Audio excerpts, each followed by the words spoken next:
క్రీస్తునందు మాకు అత్యంత ప్రియులైన దేవుని పిల్లలైన మీ అందరికీ ఈ ఉదయకాలపు శుభాలు వందనములు తెలియజేస్తూ నేటి అనుదిన వాక్య ప్రత్యక్షత కొరకు మిమ్మల్ని అందరినీ ప్రేమపూర్వకంగా నేను ఆహ్వానాన్ని తెలియజేస్తూ ఉన్నాను. రండి, పరిశుద్ధ గ్రంథమైన బైబిల్ నుండి యోబు గ్రంథం 22వ అధ్యాయము 28వ వచన భాగములో దేవుని వాక్యం ఈ రీతిగా సెలవిస్తూ ఉంది. నీవు దేనినైనా యోచన చేయగా అది నీకు స్థిరపరచబడును. ప్రభునందు ప్రియ దేవుని బిడ్డలారా, మన జీవితంలో జరిగే ప్రతి విషయం ముందుగా ఎక్కడ ప్రారంభమవుతుందో తెలుసా? మనస్సులో. బైబిల్ చెప్తున్నటువంటి మాట ఏంటో తెలుసా?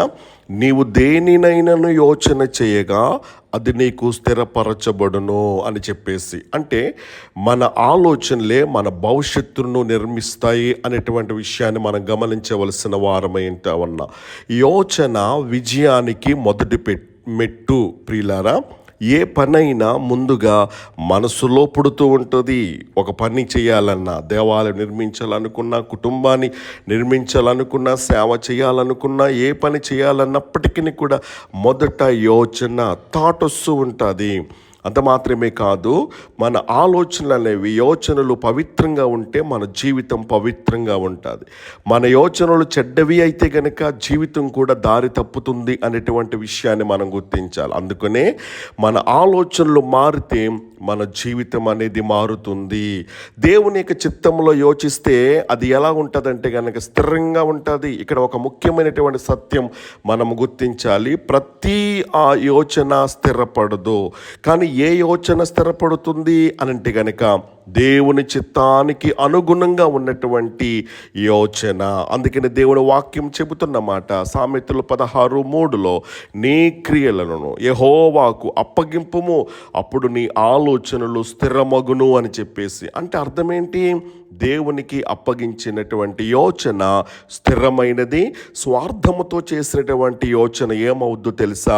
కూలిపోద్ది. కాబట్టి దేవుని చేతుల్లో పెట్టినటువంటి ప్లాన్ అనేది ఎప్పటికీ కూడా తప్పిపోదు అనేటువంటి విషయాన్ని నేను మీకు జ్ఞాపం చేస్తూ ఉన్నాను. అలాగైతే విశ్వాసముతో చేసినటువంటి యోచన ఏం చేస్తుంది?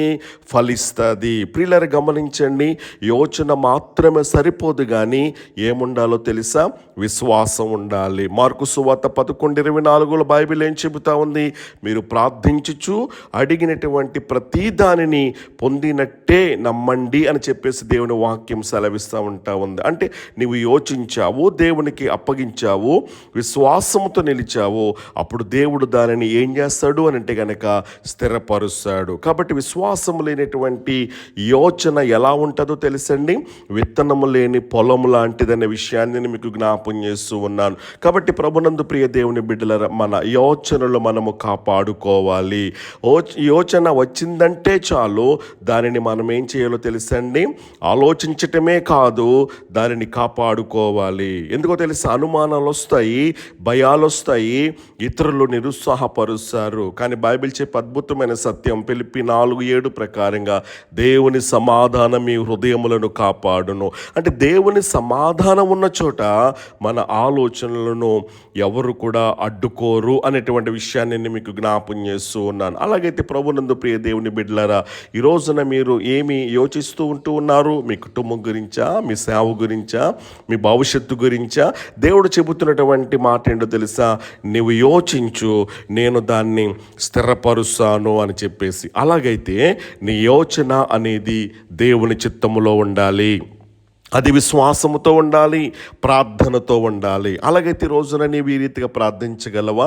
ప్రభువా, మా హృదయాల్లో ఉన్నటువంటి యోచనలను నీ చేతికి అప్పగించుచున్నాను, మా ఆలోచనలు పవిత్రపరచండి, నీ చిత్తానికి అనుగుణంగా నన్ను నడిపించండి, నా ఆలోచనలు అన్నీ కూడా స్థిరపడేలా కృప చూపించు ప్రభువా అని చెప్పేసి నీవు ప్రార్థించగలిగినట్లయితే ఈ దినపేక వాగ్దాన ప్రకారంగా ప్రభు అంటున్న మాట, నీవు దేనినైనా యోచన చేయగా అది నీకు స్థిరపరచబడుతుంది. ఆ రీతిగా కృపగల దేవుడు మన ఆలోచనలన్నిటినీ కూడా స్థిరపరచును గాక. ఆమేన్.